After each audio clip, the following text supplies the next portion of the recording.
Good afternoon, good evening, good morning, everyone. Wherever you are, welcome to Abralina ao Vivo Linguists Online. Thank you for being with us now. Today, we have the pleasure and the honor to listen to Professor Peter Hagoort from the Max Planck Institute for Psycholinguistics at Nijmegen, the Netherlands. Abralina ao Vivo Linguists Online is a virtual event beautifully put together by Miguel and his team in the Brazilian Linguistics Association, Abralim, in cooperation with SIPL, the Permanent International Committee of Linguists, and various other associations in the language sciences.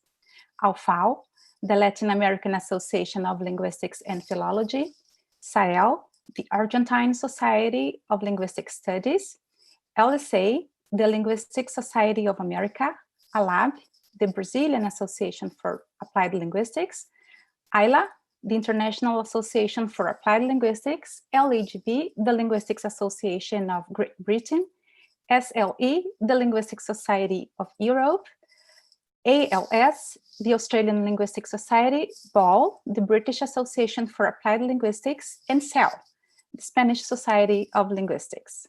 I am Mayusi Mota from the Federal University of Santa Catarina at Florianópolis, Brazil. I'd like to thank Abralim for giving me the privilege to introduce Professor Peter Hagoort.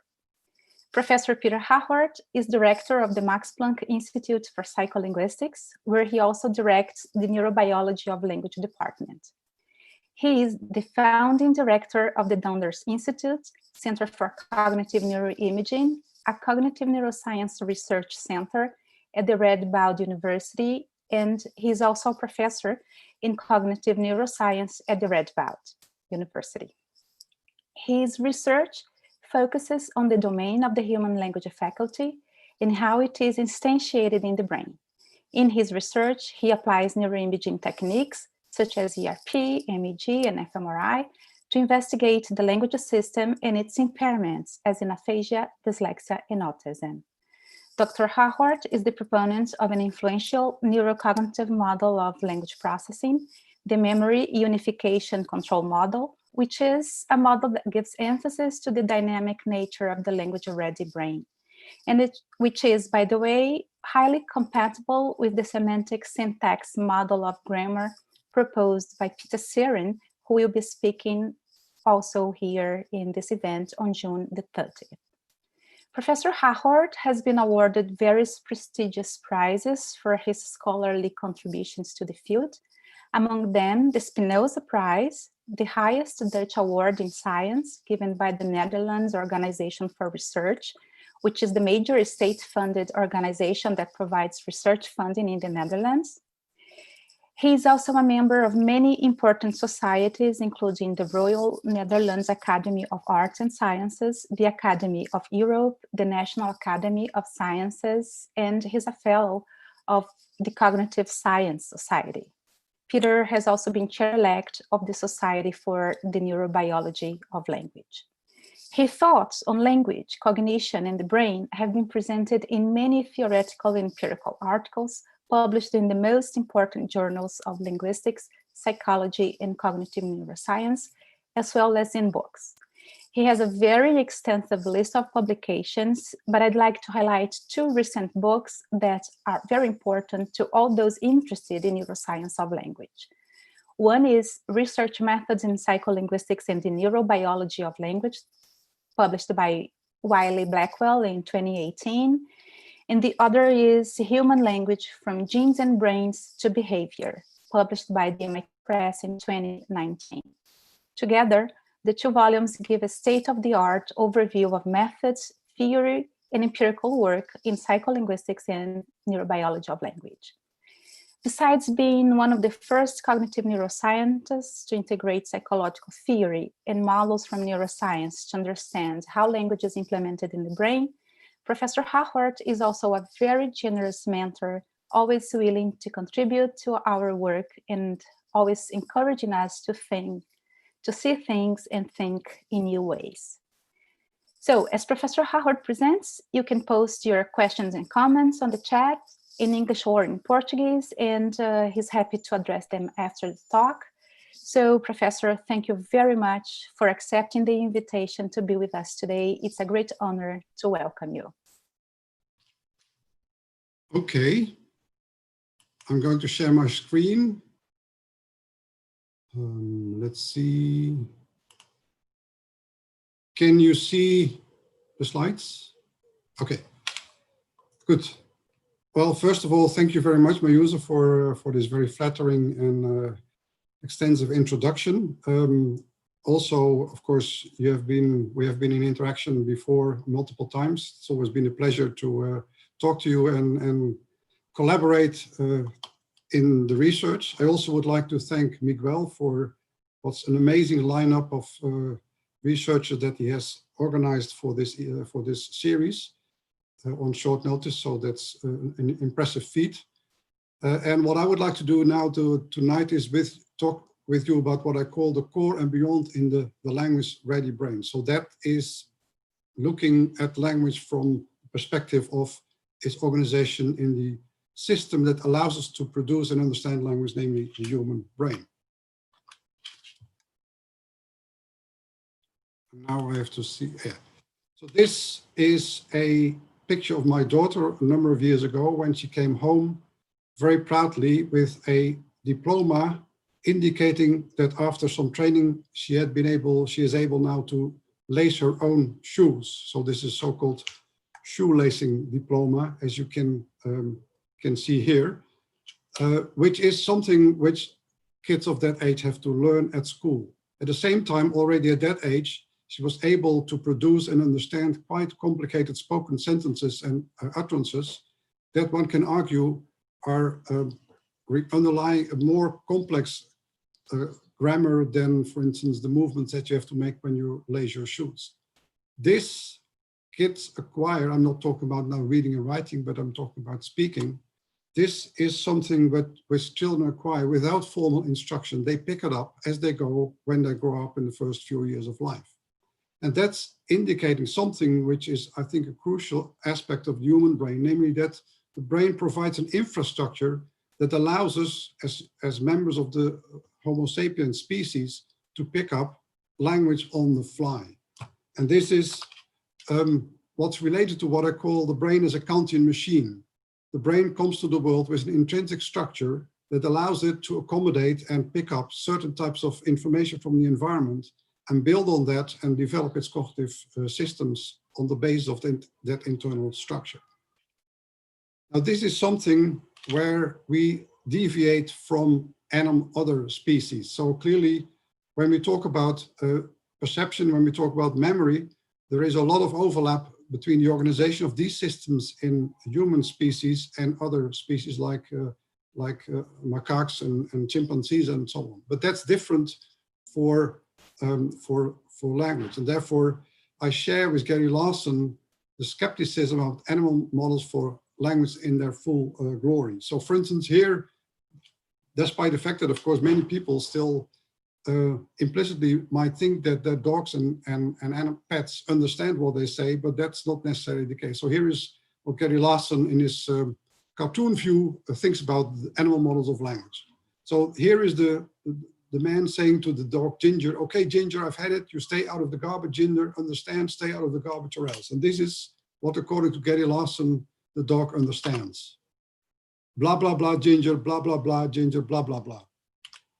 Also, we talk to our cats. Well, Fluffy, says the lady here to the cat, you clawed the furniture for the last time. I'll not tolerate that behavior any longer. And here is what, and I tend to agree with Gary Larson, that in the case of the cat, the situation is even worse than in the case of the dog.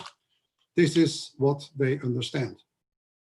Now, in humans, we assume that what's in this particular cloud, in the cloud of the speaker, roughly corresponds what's in the cloud of the listener, and that there is a match between these two cases.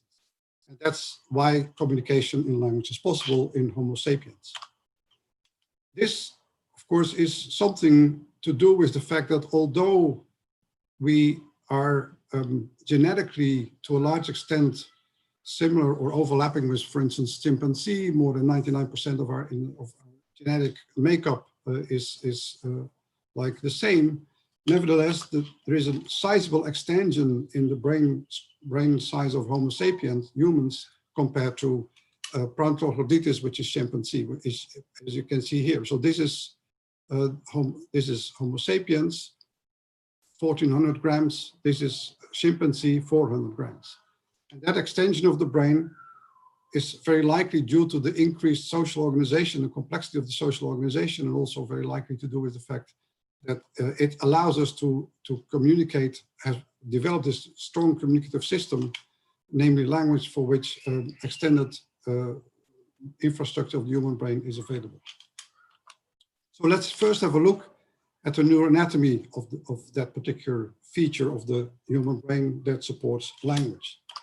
Now, if you take the classical model that goes back all the way to the wonderful neurologists in the 19th century, like Broca and Wernicke, and this model is revitalized by Norman Geschwind in the 70s of the last century, often still referred to in neurology handbooks, and still often seen as the classical model for how language is organized in the human brain. If you want to learn more about this, I refer to this wonderful book about the history of psycholinguistics by Pim Leveld, where all this is being discussed and described in much detail. So according to that idea, in humans, language is mainly subserved by left hemisphere areas in the periosylvian cortex, so adjacent to this sylvian fissure, in Broca's area in frontal cortex, Wernicke's area in temporal cortex, connected by this particular fiber bundle called the arcuate fasciculus. Now, if we now look in cross-species comparisons, and that can be done by modern neuroimaging techniques, we can measure and image the fiber bundles in the brains of humans, but also other species. You can see that if you look at the arcuate fasciculus in humans and compare this to chimpanzee and macaque, this has a much more extended branching off into the temporal cortex than, for instance, in chimpanzee and macaque. So there is an extension of the arcuate fasciculus into parts of periosylvian cortex that are crucial for the language function.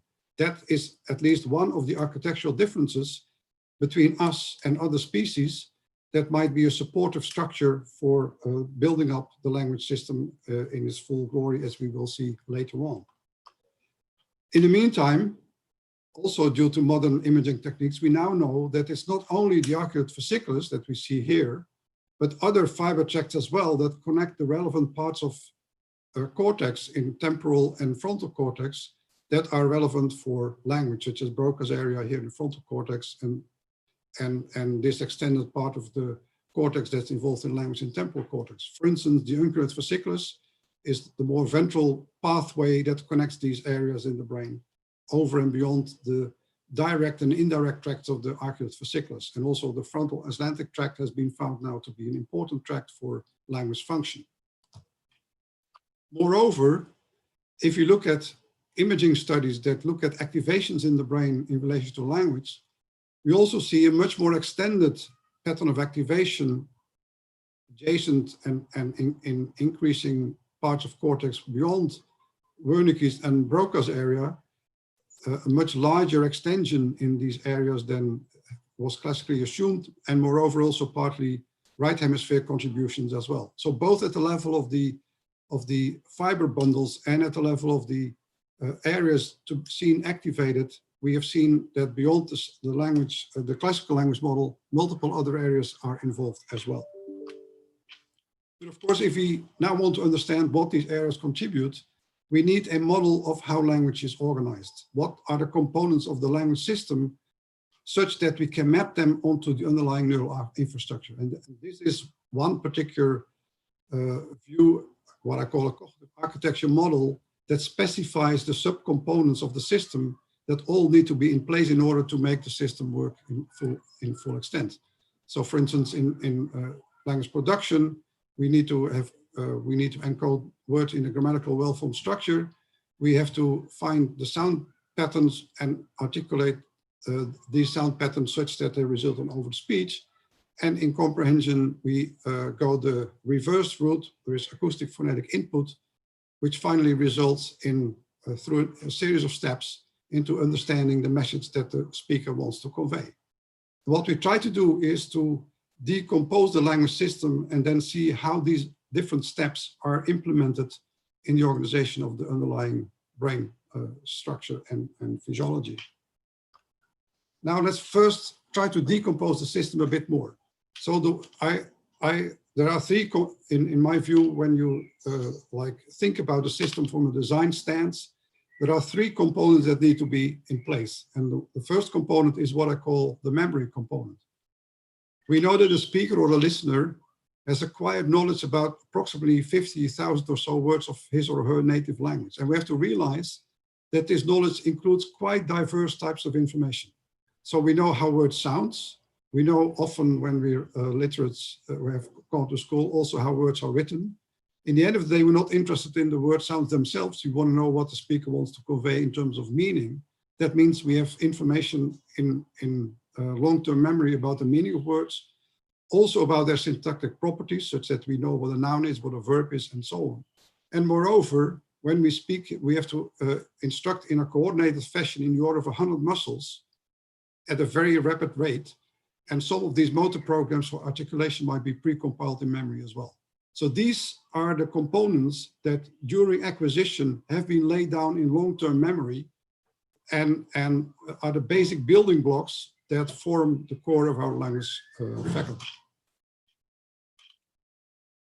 Now we can look at these building blocks, and one classical way of doing this is looking at speech errors. So Rudolf Mehringer is the inventor of the modern speech error research. Freud is well known for speech errors, but in fact, Mehringer looked at speech errors from a different perspective, because what he said is what makes speech errors instructive for linguistics is a circumstance that the clockwork's cover has been taken off in such moments and a view on the cocks is possible. So in other words, they reveal something about the underlying organization of the language system.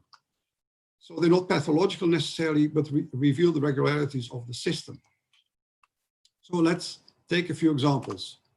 So these are coming from corpora of speech errors. So for instance, this one, he has already trunked 2 packs, where the speaker wants to say he has already packed 2 trunks, but exchanged the stems of the noun and the verb, although the suffix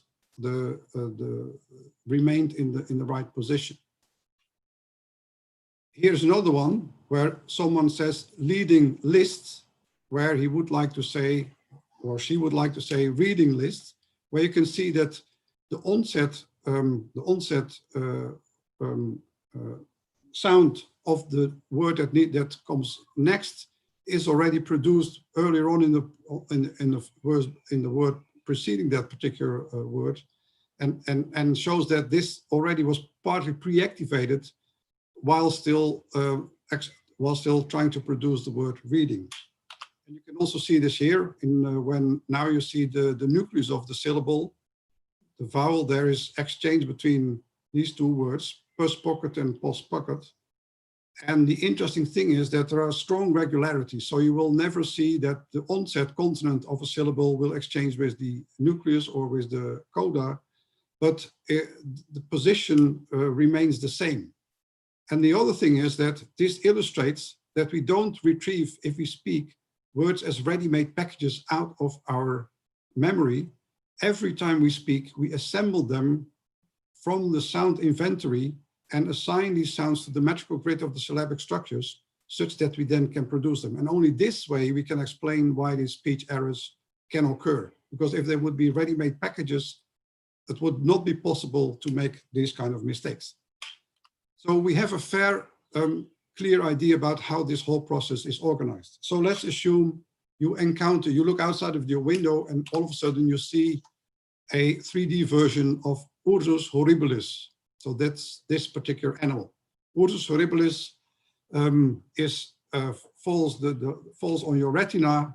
And we know that from that particular recognition of this particular animal, you activate conceptual information that you have in memory about this particular animal. So for instance, you know it's a bear, it's an animal, it's related to other animals like sheep, you have certain information about bears, that they have claws and so on. So that's the conceptual information that's being activated first.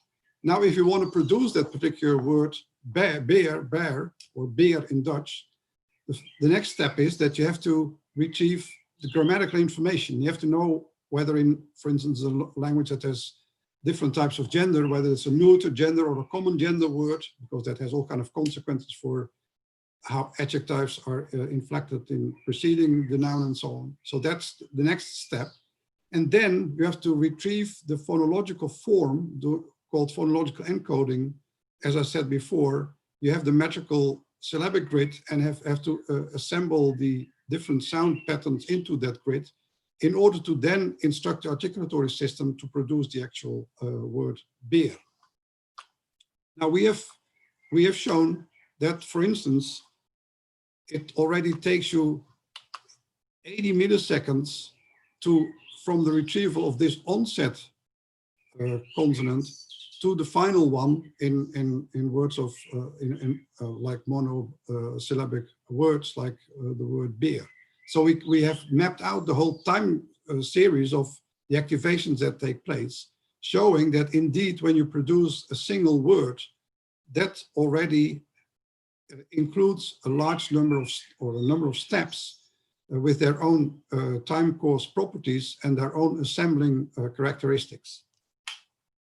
But of course, as William von Humboldt famously wrote, one of the core features of the human language faculty is that we can make new combinations on the fly. So it's not that we, and this is in contrast to animal species, who also have some communication means, but that's a fixed set of communication signals that can be exchanged.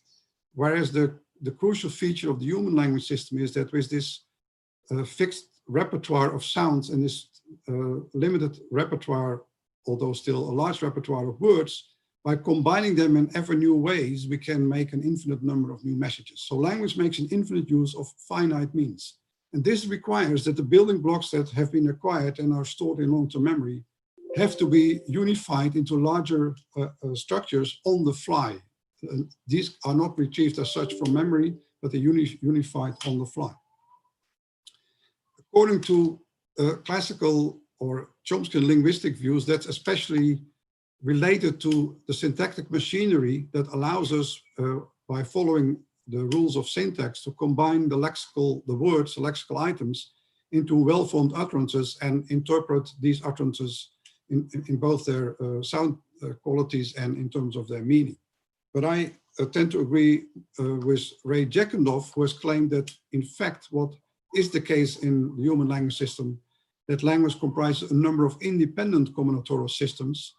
At least these three, the phonological ways of combining the sounds into larger structures.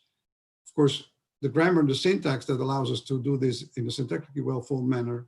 And besides that, also a conceptual system that allows us to combine conceptual elements into larger entities as well. And these three parallel systems have the two components, namely that the building blocks are retrieved from memory, the building blocks in terms of phonology, syntax, and semantics or conceptual information, and are unified into larger structures by combinatorial operations. The final component of the system is what I call executive control. So we discussed so far memory and unification. The final aspect is executive control, because we need to control operations in order to make that system work in the right context. So for instance, if we are in a conversation, there is a turn-taking system where at one moment I'm the speaker, at another moment I'm the listener. I have to monitor when it's my turn, and so on and so forth. And also, if I speak to you as your audience, I speak a different language than when I speak to my child, because in the bilingual brain and the large majority of mankind is multilingual. So we have to select the right target language in the correct condition. And likewise, we have to select the message components, what we want to say first, and so on and so forth. That requires executive control contributions in order to make sure that we use the right language ingredients at the right moment in time. Now, what are the functional contributions of the nodes in the language network? So in the classical model, the idea is that language comprehension is subserved by the temporal cortex, and language production is subserved by Broca's area in frontal cortex. But that's still a very a model that has many proponents. I think since the work by Karamat and Zurev on aphasic patients and so on in the 70s, it's clear that this model cannot be correct. So this model is not viable given in the light of the evidence that we have collected. What I propose is that there are these three components, memory, unification, and control, are subserved by different parts of cortex. So memory component is largely in temporal parietal cortex, and of course further distributed within these parts of cortex, dependent on the information types, whether it's phonological, conceptual, or syntactic. And then Broca's areas and adjacent cortex are crucial for unifying or binding these building blocks that we retrieve from memory into larger structures. That's what I call unification. And finally, dorsolateral prefrontal cortex and anterior cingulate in the midbrain portion, they're important for executive control. So that's why I call this the memory, unification, and control model of the neurobiology of language. Now, the first question you can ask is, why would, for instance, this part of the brain be ready or acceptable in evolutionary terms for this particular function in the context of language? And that brings me to work from macaque cortex, among others, by people like Earl Miller, where there are two characteristics of prefrontal cortex that make it suitable for the unification function that is, I think, central to our language system. The first one is that it has major connections to all other cortical areas of the brain. So that, of course, is important if you want to bind information together, information that is subserved by memory structures elsewhere, and that need to be recruited in the service of combining.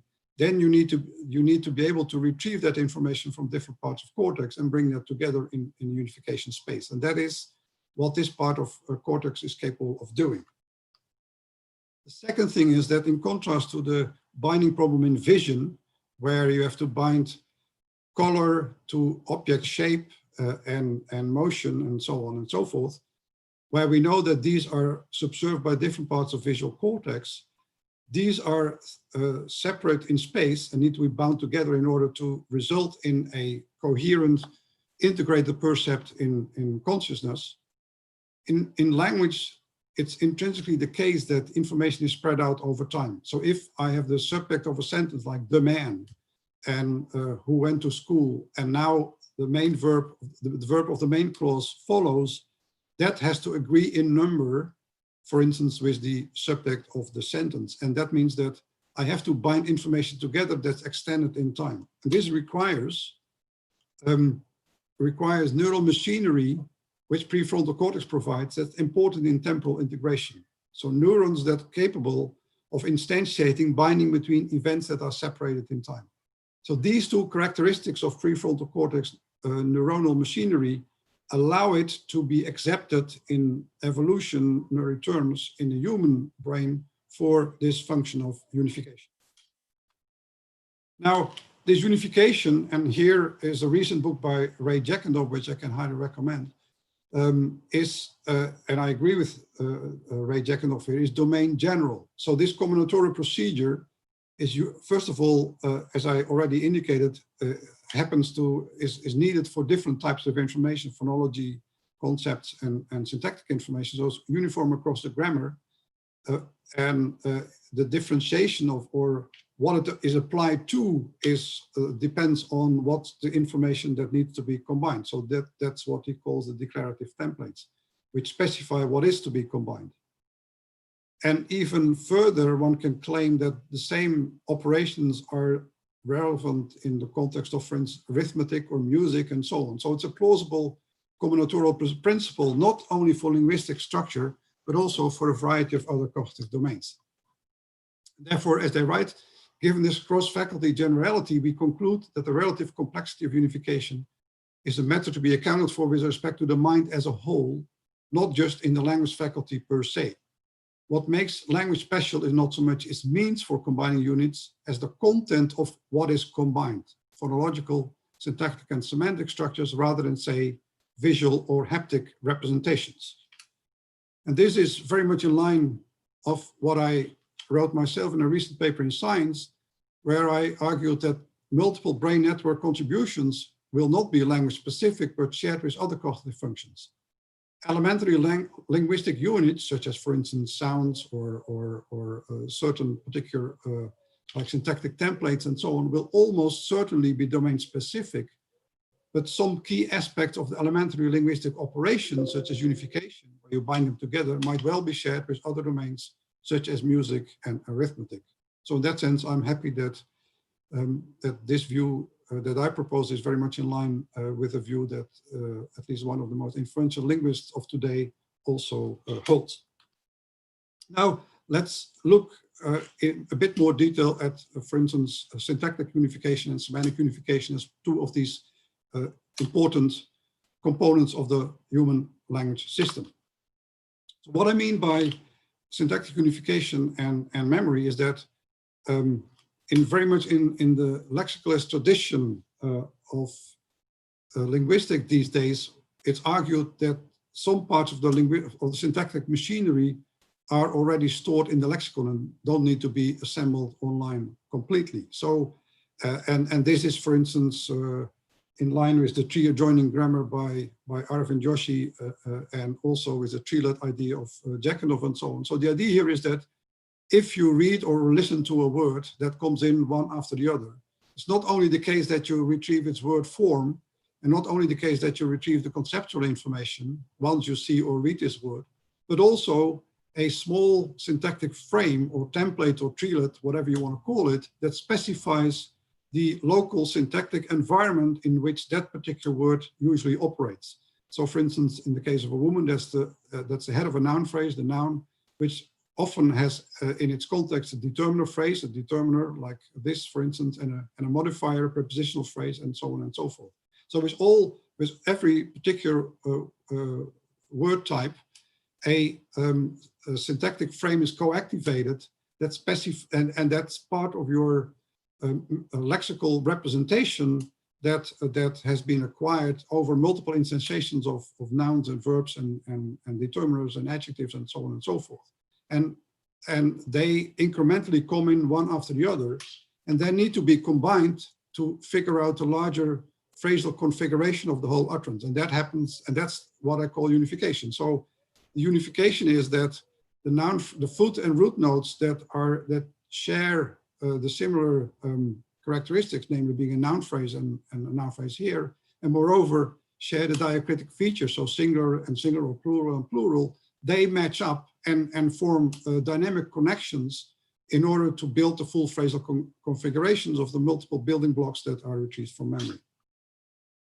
And the idea then is that these templates, these building blocks are retrieved from the posterior middle temporal gyrus and are unified in dynamic interaction with part of Broca's area, such as you can see here, and that this distribution of labor is that the retrieval, the memory retrieval of these syntactic treelets or templates happens based on activations in posterior middle temporal gyrus and unification in interaction with frontal cortex, Broca's area in particular.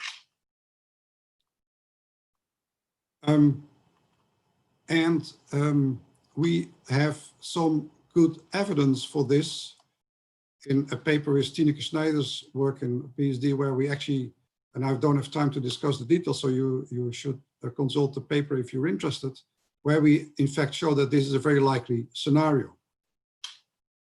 Now, as I already said, this goes against the classical model, because the classical model had the idea that Broca's area is important for language production and Wernicke's area for language comprehension.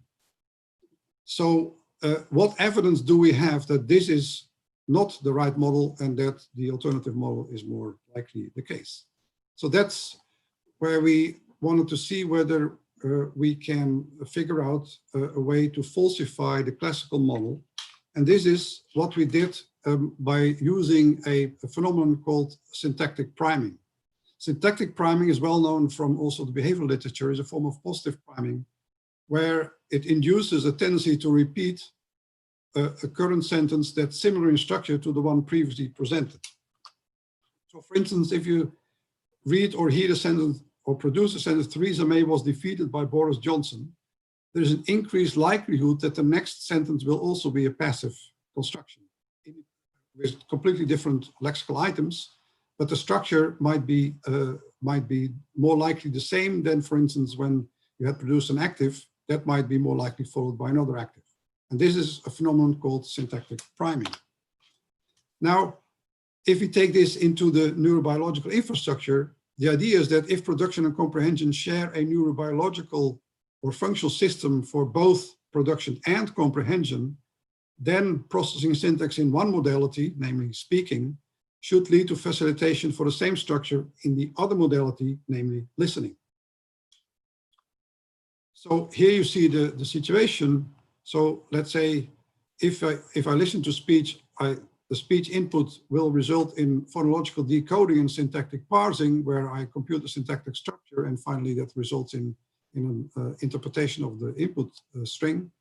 In production, it's the other way around. There I start with the semantic encoding and then have to do the syntactic encoding to make it a well-formed sentence that can be phonologically encoded and articulated. And the outstanding issue is,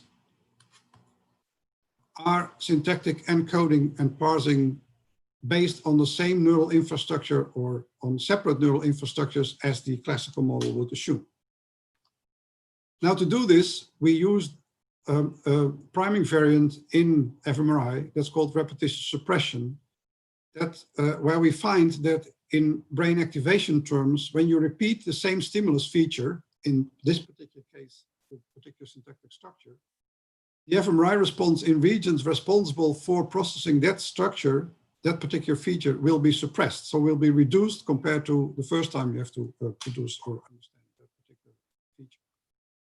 Now, of course, the question then is, we need a paradigm that allows you to test both production and comprehension in a very similar way. And that's complicated in production, because if I do comprehension, then that's why there's much more research in neuroimaging on comprehension, because there, as an experimenter, I can determine what the listener will listen to, but I have much harder time to make the speaker produce what I want the speaker to produce. So there we came up, in order to do this, with a traffic light paradigm. Subjects were required to produce the utterance describing the picture, and were told that they had to start with the green actor.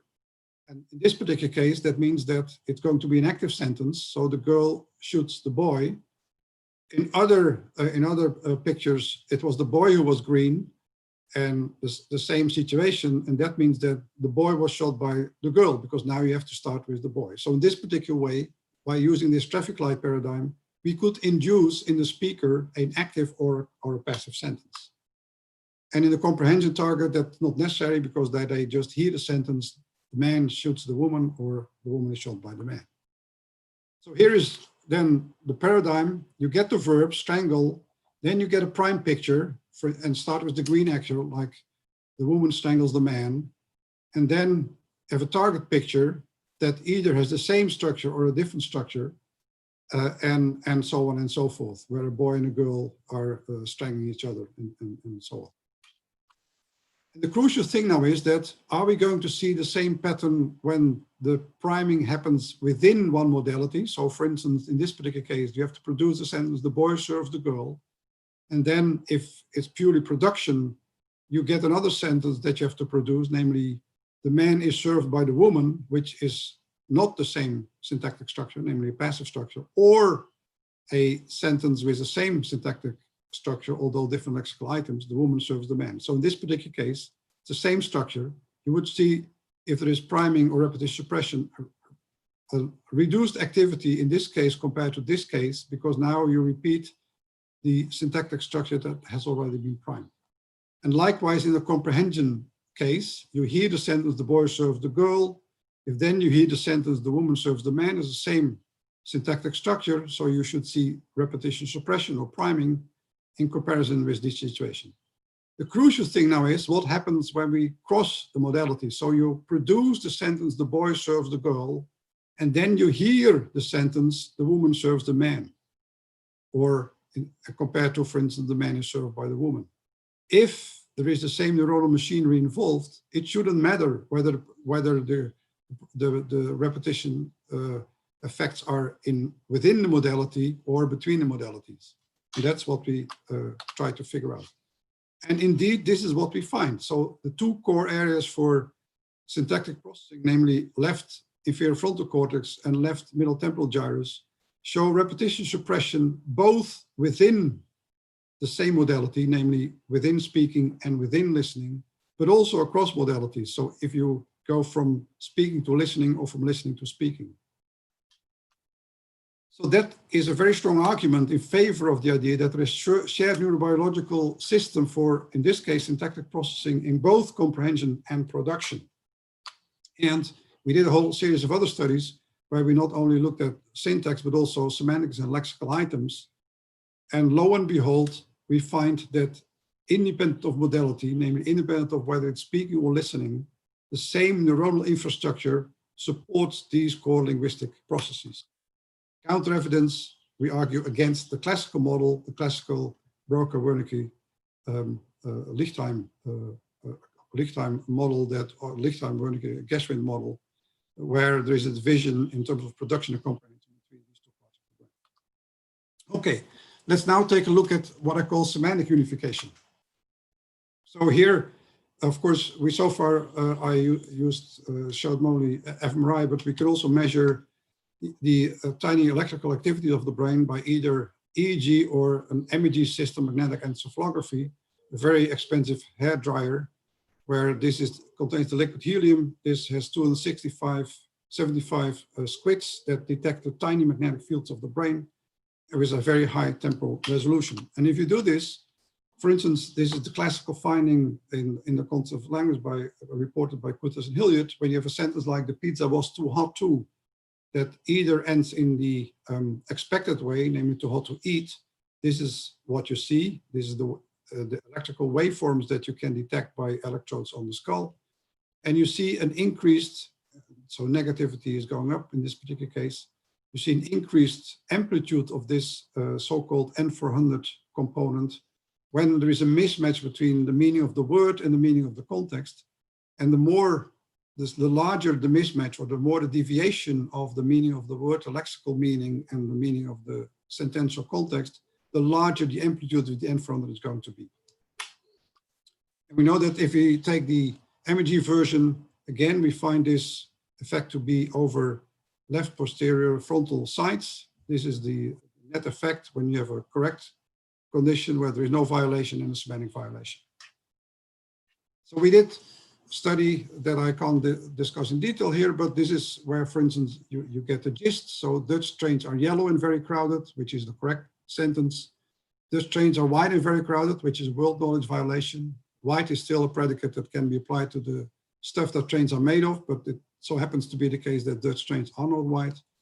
Dutch trains are sour and very crowded, which is semantic violation because the predicate sour, given its semantics, is hard to apply to the stuff that trains are made of. Independent of that, sorry, this is the example of a Dutch train to make you believe that they're really not white.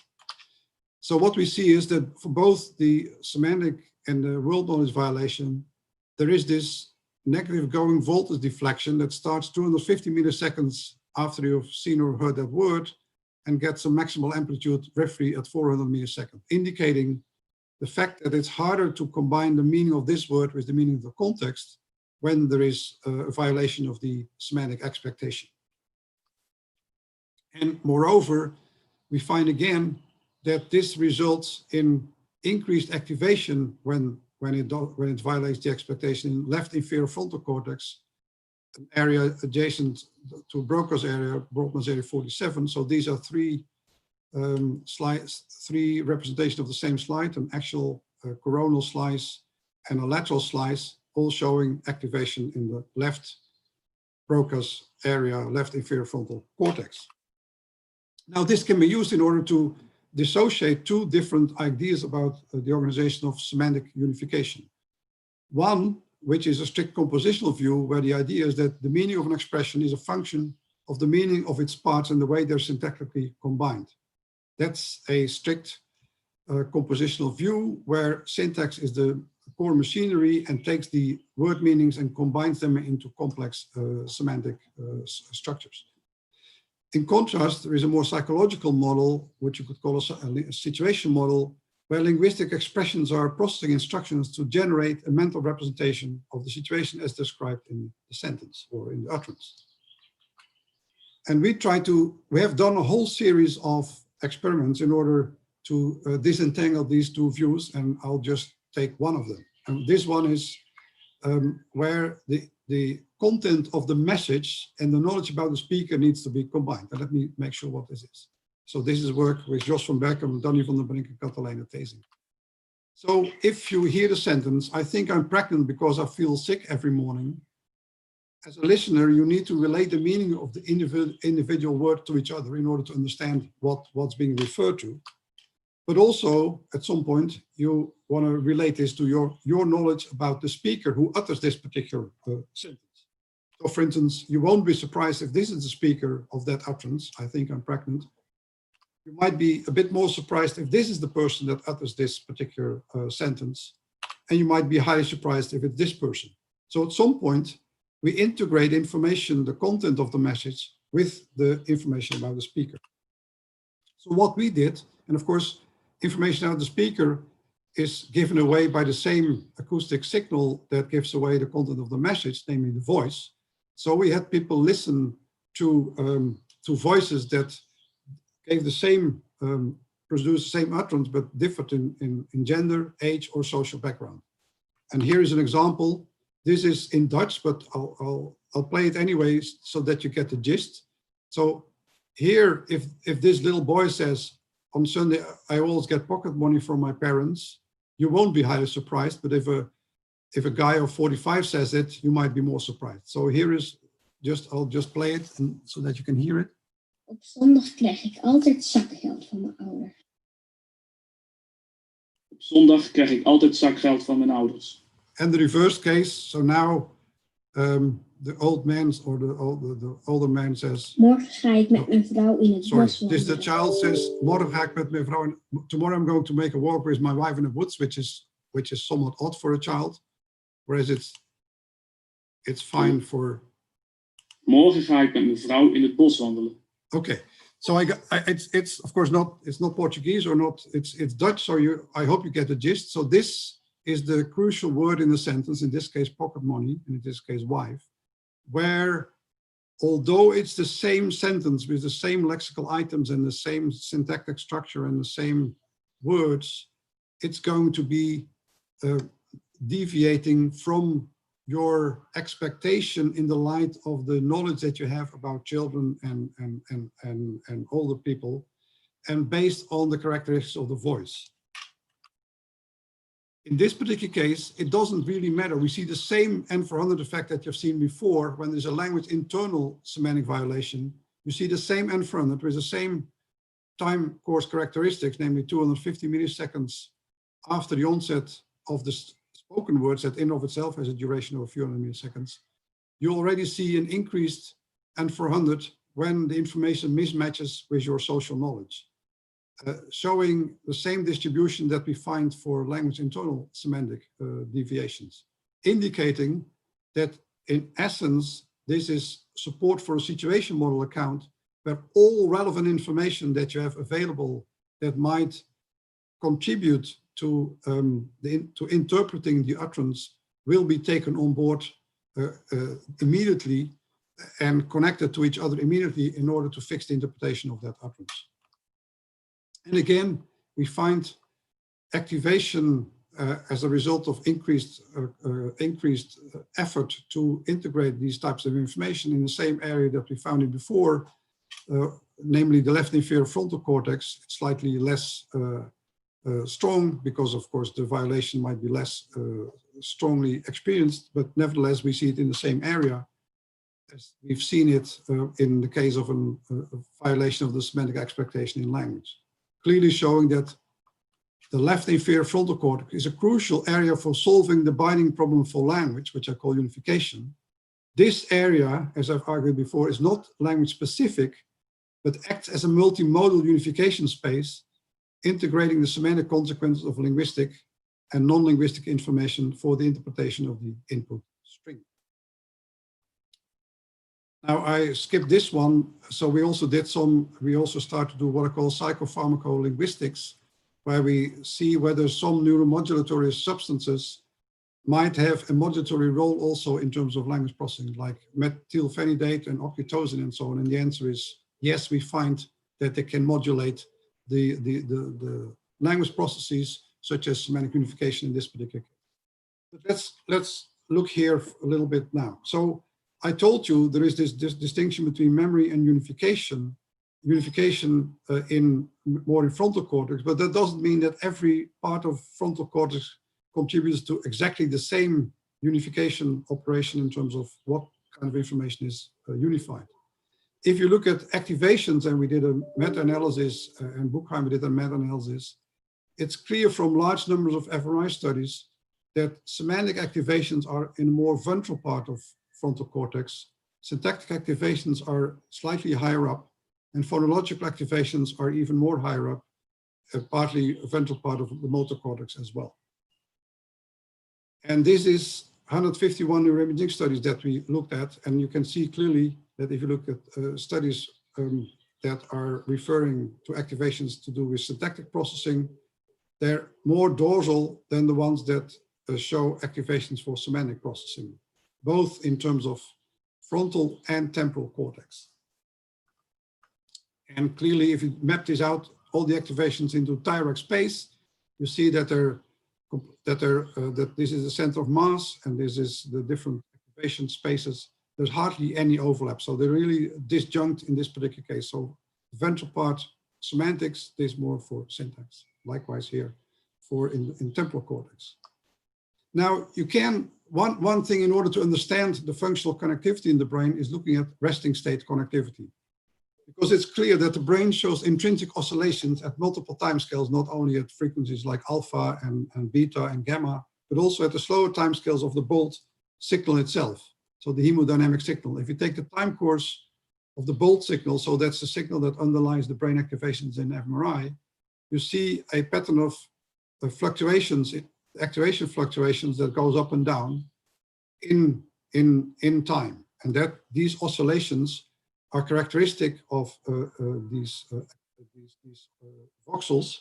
And it turns out to be the case that the areas that are functionally connected show a high correlation in their oscillations, in their temporal profile.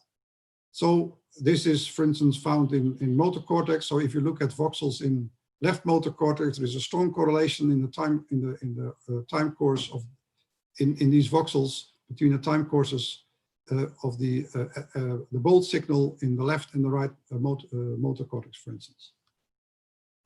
Now this is what we use then. So we now took the time courses of the voxels in the three different regions of left inferior frontal cortex, so the semantic region, syntactic region, and the phonological region, and correlated these time courses with all the other voxels in the brain. And what you then find, which is highly remarkable, is a connectivity profile where the ventral part orbitalis is connected to posterior inferior temporal gyrus, which we know is involved in conceptual, semantic conceptual information. Likewise, the angular gyrus, which is known to be also relevant for thematic structures and so on. The pars triangularis in the frontal cortex strongly connected in this. So resting state is no activation, right? We just measure when you're lying in the scanner in rest, what the connectivity profile is. So it's not related to any task. You see connection to the inferior posterior middle temporal gyrus, which we've seen to be involved in syntactic processing. The pars opercularis, very strongly related to posterior superior temporal gyrus, which we know is very strongly involved in phonological processing.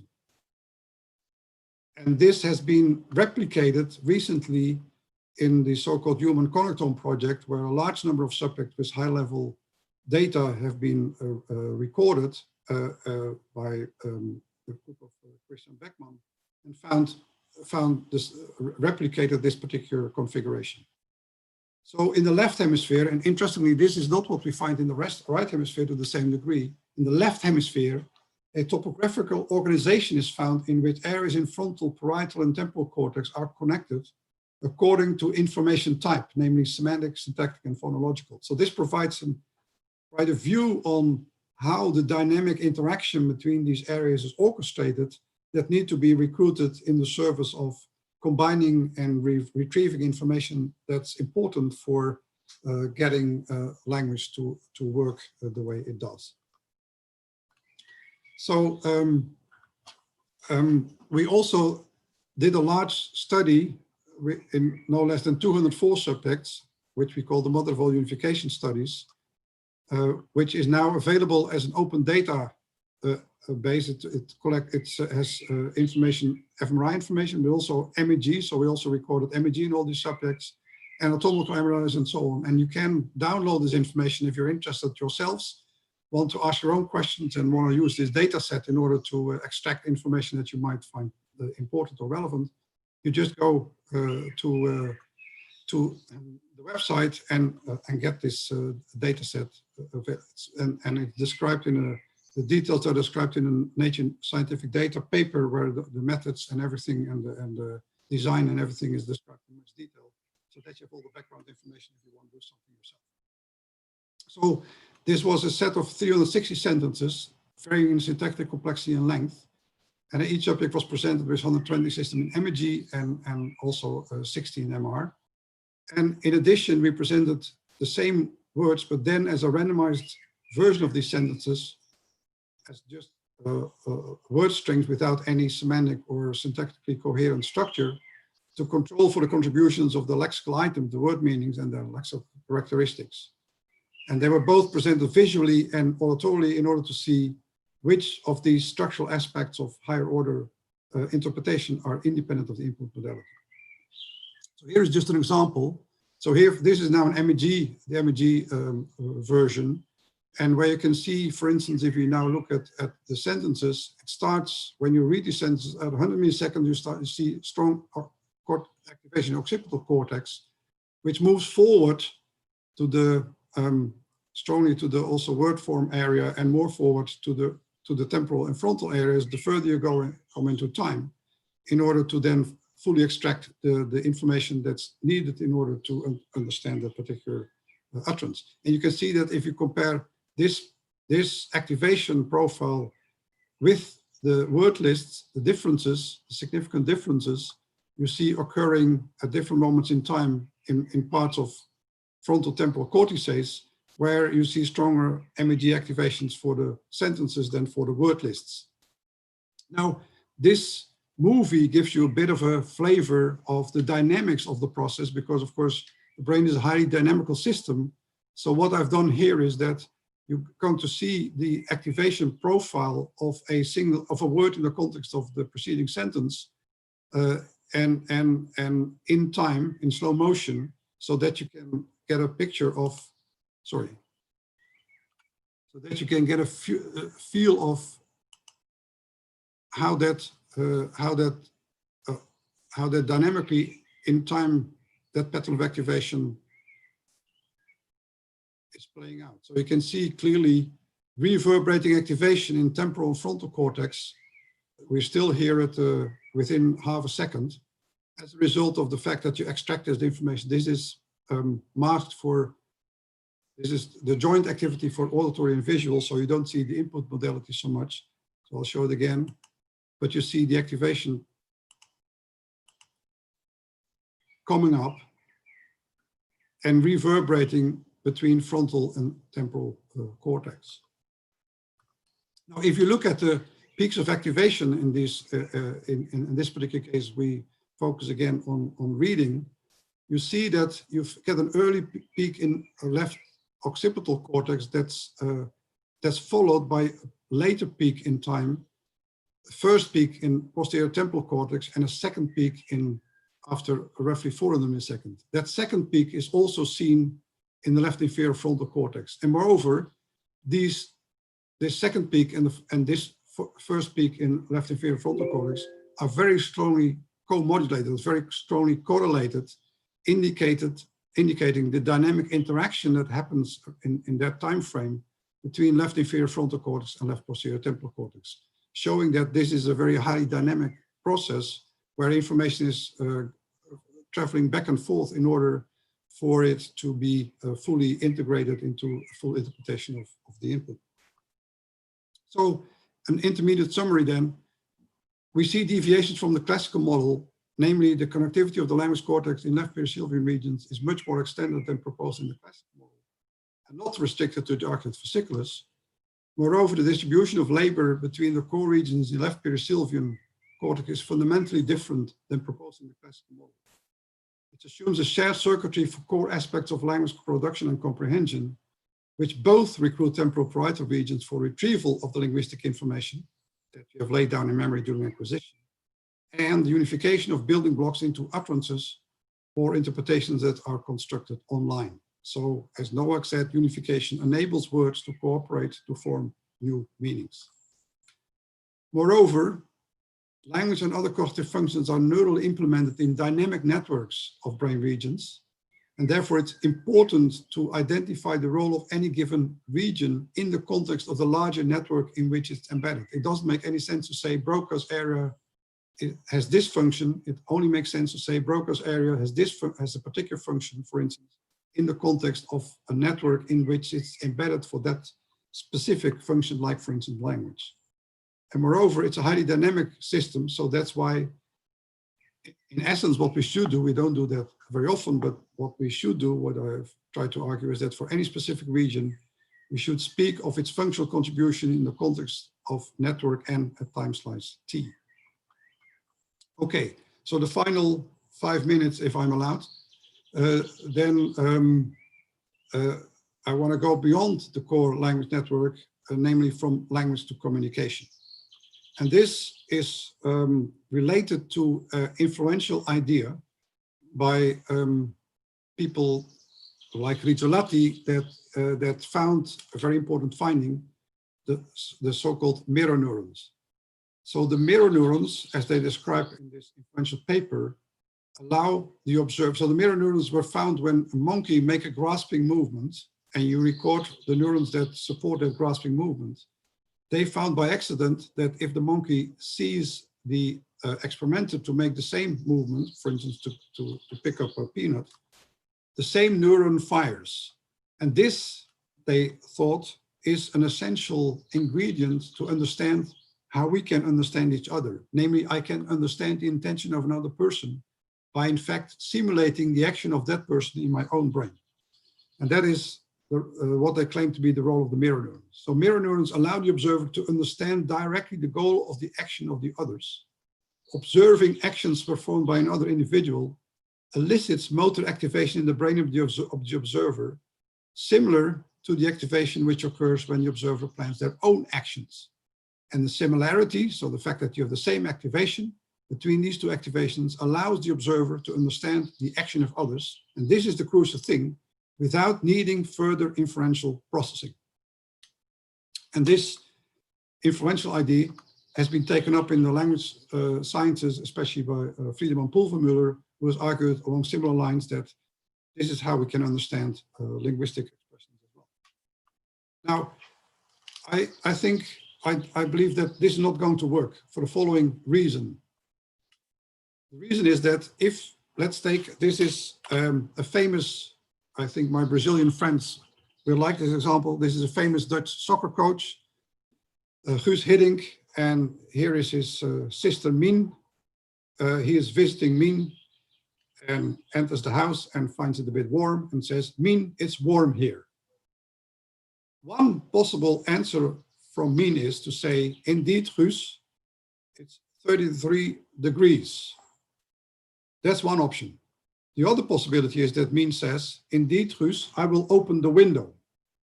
Now, most people find the second answer more appropriate than the first.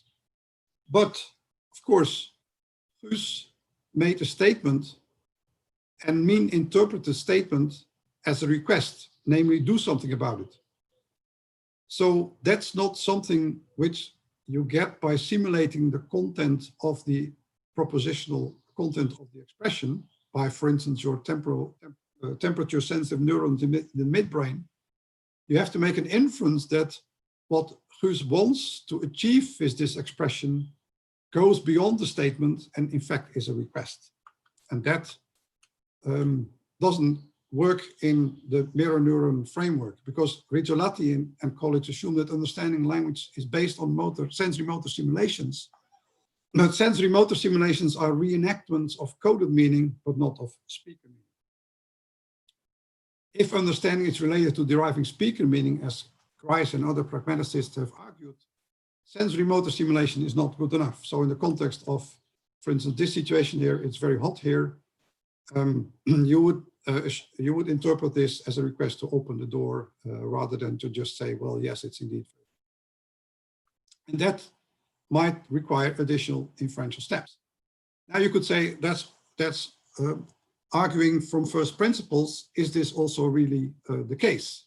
So this is what one of my former PhD students tried to set out to test, Jana Bashnakova, where we looked into how the brain processes implicated meaning. So what do I mean by this? So here we have speaker meaning. So for instance, if I would ask you, did you like my presentation? It might be that you say, no, I didn't. So it's a fairly direct answer. That's what it is. But you could also say, did you like my presentation? It's hard to give a good presentation. This communicates in essence exactly the same message, but it's a more polite way of saying the same thing.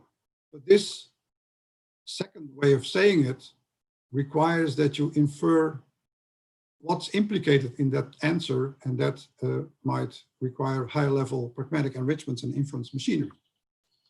So what we did then, we presented this same sentence, it's hard to give a good presentation, in two contexts. One, where it was a direct reply. So let's assume you're lying in the scanner now, and first you hear a context, and I'll try to imitate as much as I can what the situation is like. So you listen to the context, which goes as follows.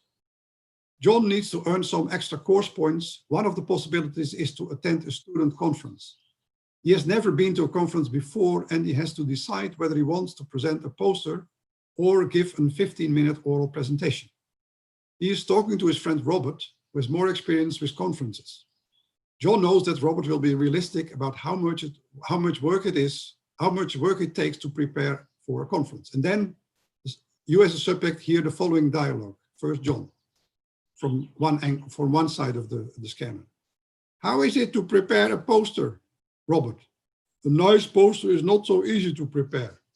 John, and how about a presentation, Robert? It's hard to give a good presentation. So this is the relatively direct reply. The other condition, where it's indirect reply, is the following context. John and Robert are following a course in philosophy. It's the last lesson of the semester and everybody had to turn in their assignments. Some people have written a paper and others have given a presentation about a philosopher of their choice.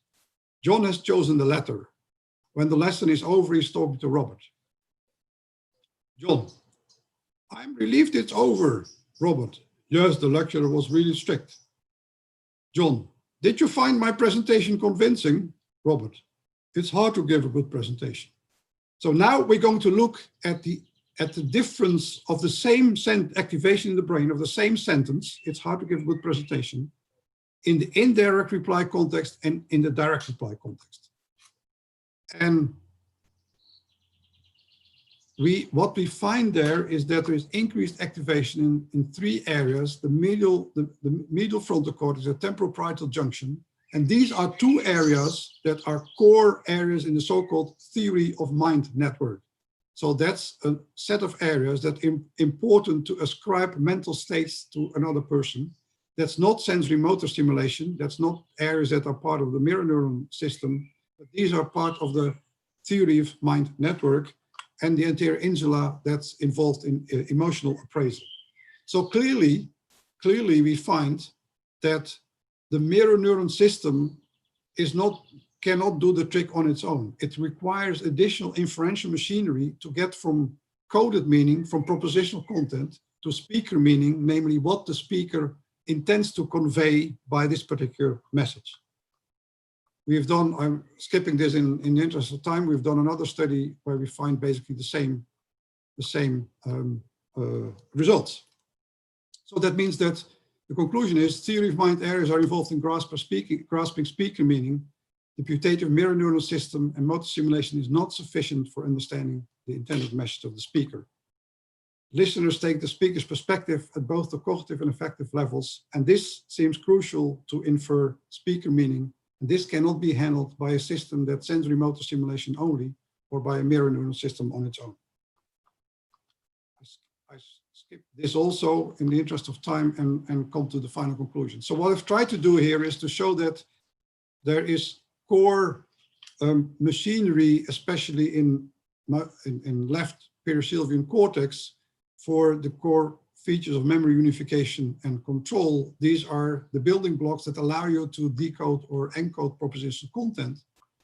But then you also have to construct a situation model that requires, and I didn't have time to discuss the experiments that we did along those lines, that require, for instance, contribution of the right frontal cortex in order to build a situation model of the discourse in which this particular utterance is embedded.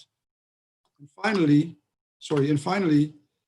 in order to infer the speaker meaning, which is essential for using language in a communicative setting, we also need the theory of mind areas in ventral medial prefrontal cortex and the temporal parietal junction.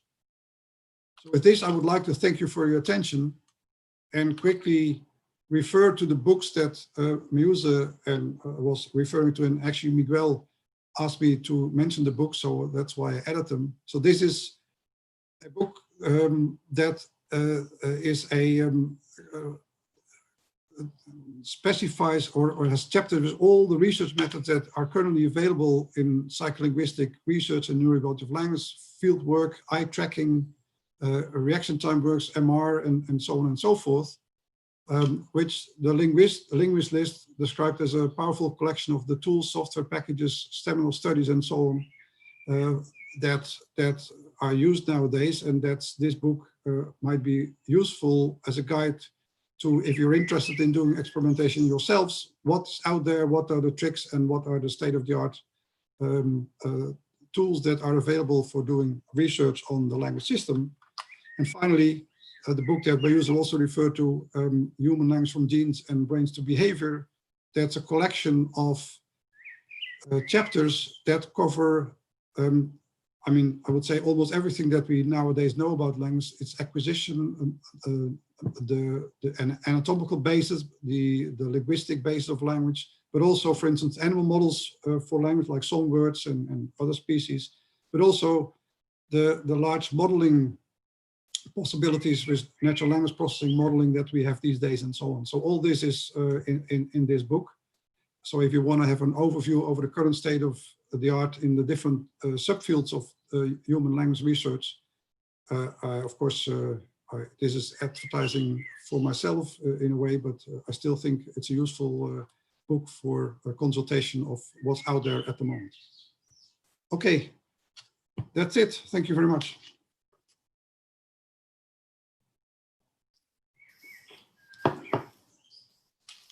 Thank you very much, Professor Hagoort, for the excellent talk, very thought-provoking, also very inspiring. We have many questions, so let's try to cover as many as possible. So the first one is, can we think of the structural frames in relation to lexical quality? Would language and reading experience add information to the phrasal nodes, increasing their quality? Of course, it's the case that the more experience you've built up with word types and how they are used in sentence context, the stronger the lexical, the syntactic templates will be represented, because that in of itself has to be built up over experiences of the way in which words are used in their different syntactic contexts, and that is important. And this is also what we see goes wrong when you have patients, for instance, with Wernicke's aphasia, which often produce these so-called paragrammatic structures, because they can't activate the so-called templates or treelets or whatever you want to call them, as well as in the healthy brain. And that results in syntactic structures that are no longer accurate and interwoven because of the fact that the connection between the word form and the syntactic template has been partly reduced or lost. Okay, thank you. Are there different kinds of memory systems present in the memory component? Oh, that's a very interesting question. So, of course, I think there are two memory systems that seem to be crucial. One is of course, or multiple maybe even, the sort of declarative memory systems, namely that you know that a particular word has a certain meaning, is part of your declarative memory system. But at the same time, for instance, if you look at syntactic priming, that is something where procedural memory comes into play.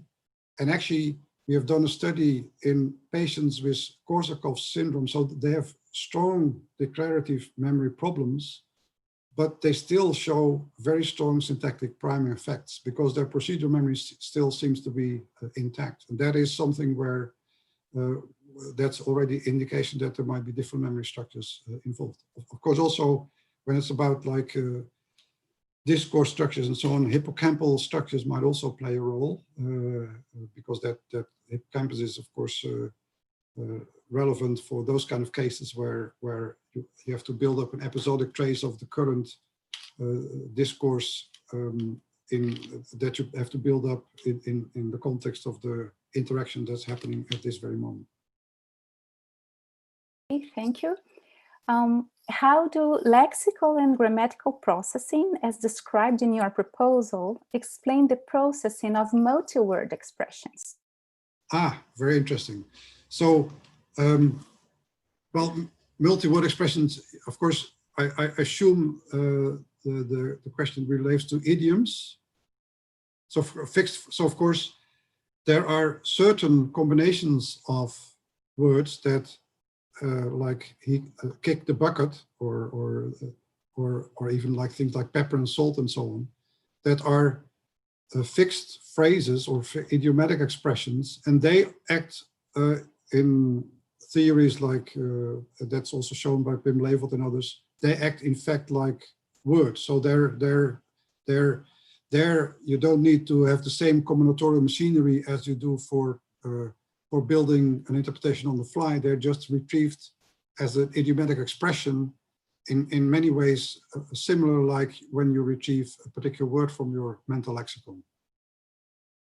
And there are quite a substantial number of these fixed idiomatic phrases that can be retrieved as such. What are the implications for theories of language processing that your model considers the theory of mind network as part of the pathways for language comprehension and production? Yeah, so the implication there is that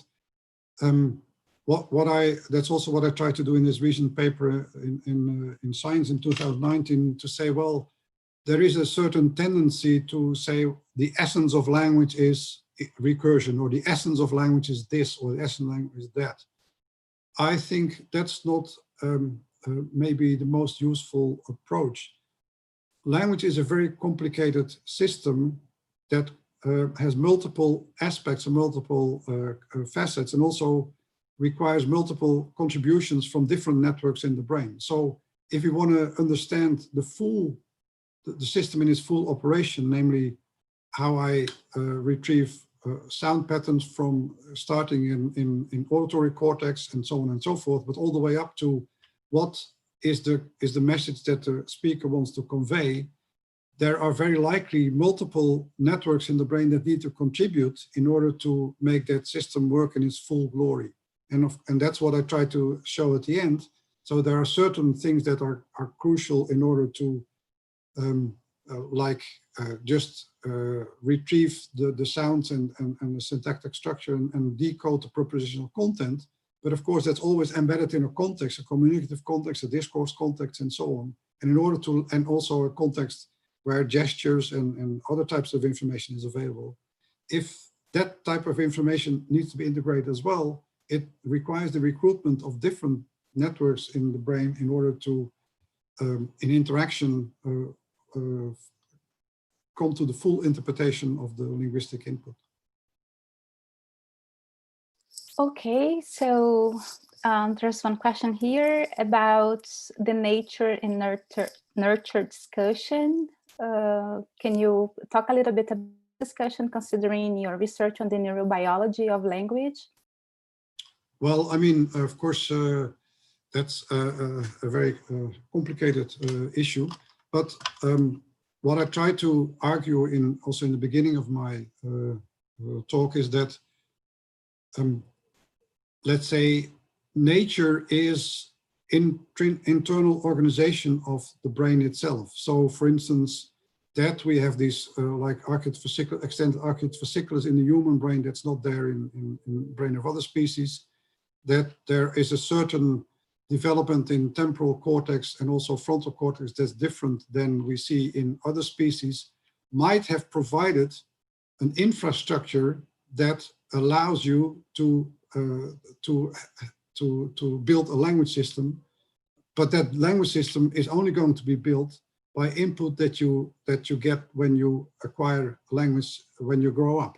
And of course, the exact nature of that input would also largely determine the exact characteristics of that particular language that you acquire. But it builds on infrastructure that's available, and that's part of the, let's say, Kantian package that you bring to the world when you are born, and that allows you to acquire that particular system. Okay, thank you. Professor, is it possible to relate the memory unification control model to the dual stream model by Hickok and Popple? Well, of course, the dual stream model of Hickok and Popple, actually, I'm currently in an interaction with Greg Hickok on some difference of opinion that Hickok's dual stream model is still makes a somewhat different, somewhat still a classical idea about the role of Broca's area, mainly for production and not so much for comprehension.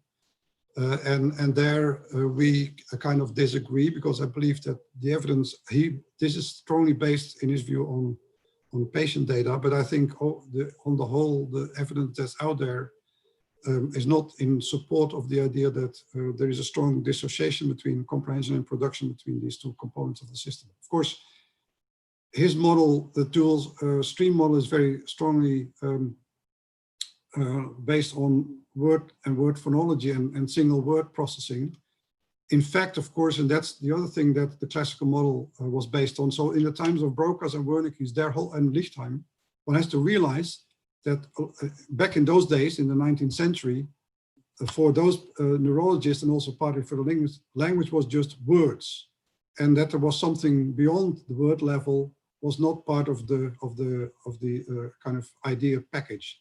And that means that the whole model of Lichtheim, Wernicke, and Broca and so on was based on which is the center for word recognition, which is center for word production. Now, of course, nowadays we know that language is just much more than just single words, that you have utterances where words are combined into well-formed structures, and there's prosody that spans whole sequences and so on. So that was not part of the original model and original ideas. I think the dual stream model is still very strongly focusing on single words as well. And of course, it becomes a bit more complicated when you extend that to larger entities than just single words. So another question. Andrew Keller has a model in which production uses a subset of linguistic information used in comprehension. Could that be the case, since pragmatic information is by large more used in comprehension?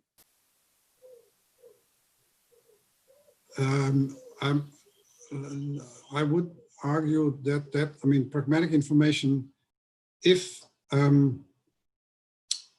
I produce an utterance, I have to take a model of the listener in consideration as well. So that's, in fact, we have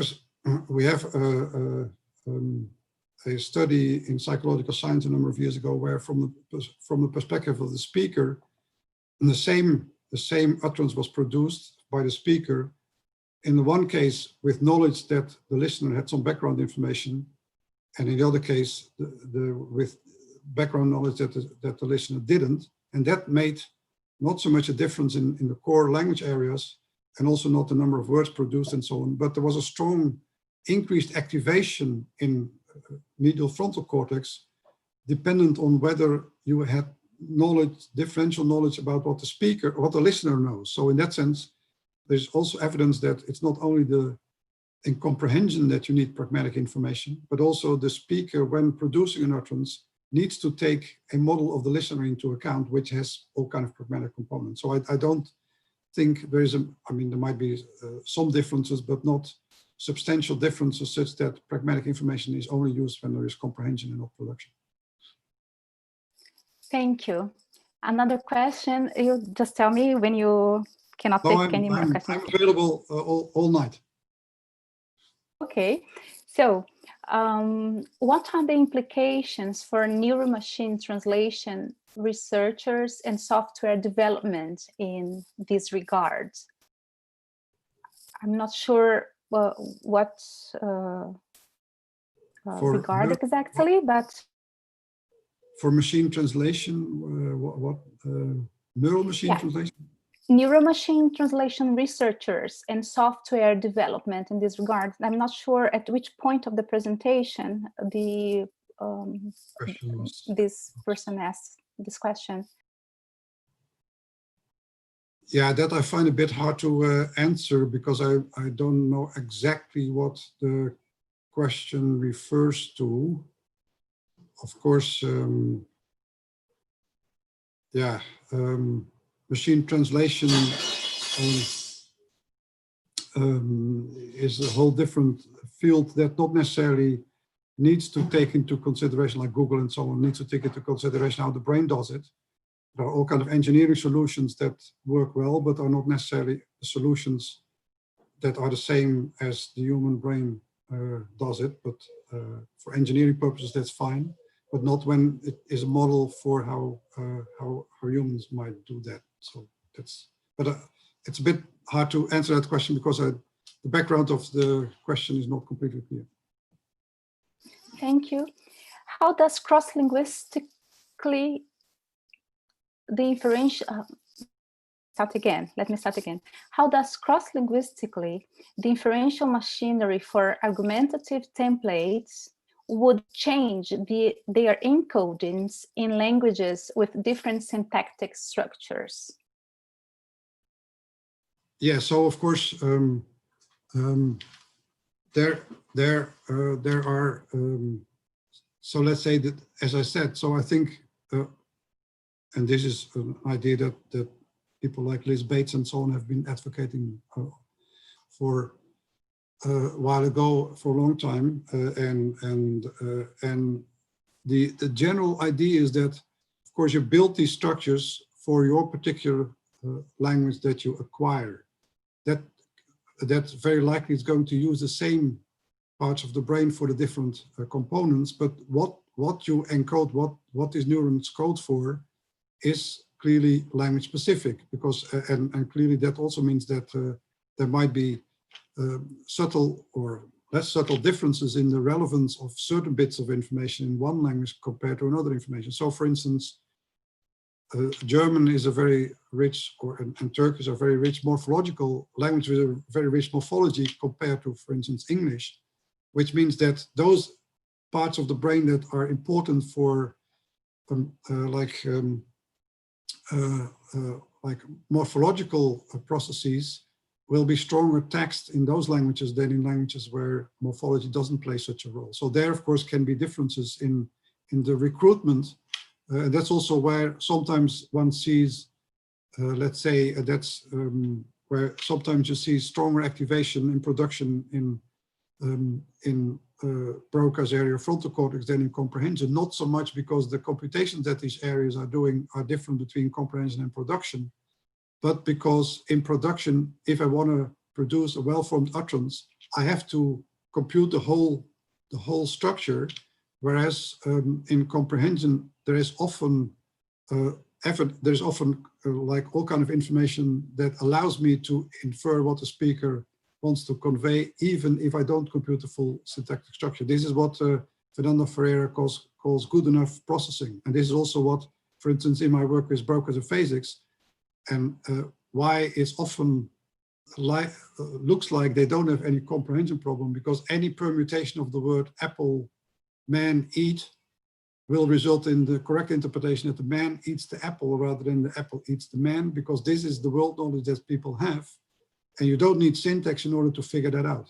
Once you need syntax to figure that out, like for instance in semantically reversible utterances, like the boy kisses the girl or the girl kisses the boy, there you need your syntax in order to figure out what's the right interpretation. And then you see that these patients fail. But in many circumstances in real life, in comprehension at least, you can figure out what the interpretation is by bits and pieces, because you have enough context in order to understand what's being referred to.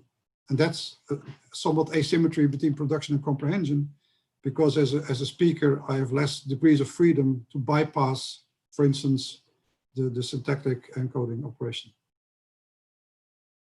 Okay, Professor, thank you.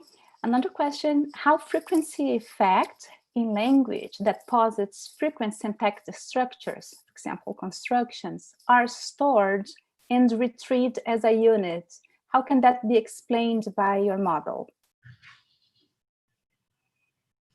Well, I mean, let's say, again, of course,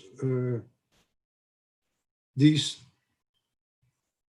templates, so there is, of course, in many ways, there is a situation that a given word can have different syntactic readings, like noun-verb ambiguities, or linked to different templates, because there's more than one possible syntactic configuration in which it can operate.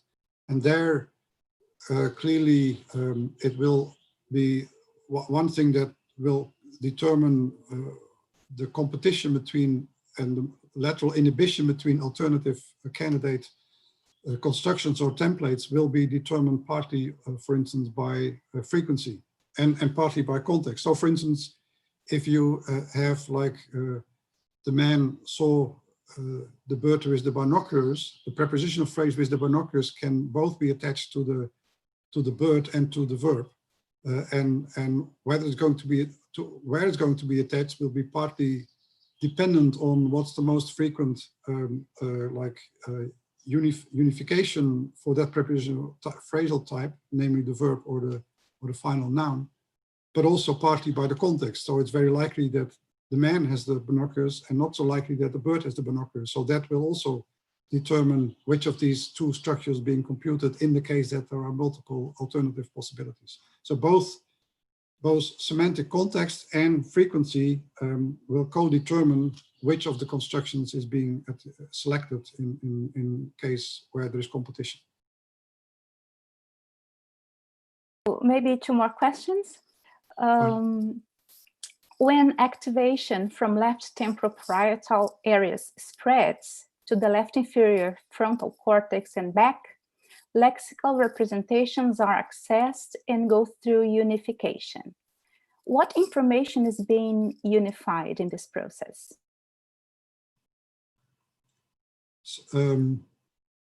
So, of course, again, this depends on what information type we're talking about. But let's say there are two things that I kind of illustrated a bit. So one is information that's unified at the syntactic level. So where these templates that need to hook up in order to form larger phrasal configurations, these are then being unified. So these templates, let's say a given word like the activates a template for the determiner that needs to be then combined or unified with a template for the noun that follows it. So that these templates need to be kind of hooked up. So that's at one level. The other level is, of course, where the lexical information and the information that comes from other sources, for instance, co-speech gestures, need to be integrated in order to co-determine the interpretation of the utterance. So that's also where non-linguistic or non-lexical information plays a role in co-determining the interpretation of this particular set of words in their specific context, where these other types of information play a role as well. Perfect. So the next question would be, how is it that co-speech gesture, being visual, get into the unification processes? Can you talk a little bit about that? Yeah, so of course, that's the feature of if the prefrontal cortex, that particular part of cortex is not modality specific. So it gets its information from auditory cortex, temporal cortex, but also from visual cortex projected to frontal cortex, and there the information that's relevant, that's extracted from the visual input, namely, for instance, what this gesture might mean, like a rolling gesture, for instance, and likewise what this particular verb might mean, namely the verb roll, that these two types of information that come through different like input channels projected towards prefrontal cortex, inferior frontal cortex, there they get then the information that's extracted, their semantic information that's extracted will then be combined and unified. So that's exactly why that particular part of the brain is crucial, because it can go beyond the modality specific nature of the input and try to see how at a higher level these information types can be combined. Okay, Professor, there are other questions here, but I'm sure people can reach out to you and email you their questions. I'd like to thank you again for your willingness to share your expertise with us. This has been a great opportunity. I'd like you now to say some final words to the audience. Okay, so of course, I don't know where the audience comes from, but let me first say that let me thank you again, Mayuza, for your wonderful introduction and moderation of this lecture. Also, Miguel and the other organizers that I was invited for this wonderful series. Clearly, we live in somewhat strange times in the world. So in that sense, also, I know Brazil has been hit quite hard, not necessarily every part of Brazil. So I hope you're all healthy and safe and are able to continue to doing your work and research, even under more difficult circumstances that we're all facing now, that hopefully this will be over not too long from now. But at the same time, like we've seen in this series, it also created new platforms in order to interact and exchange ideas, for which I'm very grateful, and which I hopefully will enable people that are looking and listening to reach out and interact further in other meetings and in other ways of by email or by other video conferences and so on. And with this, I wish you all a very nice and good weekend, and stay safe and healthy.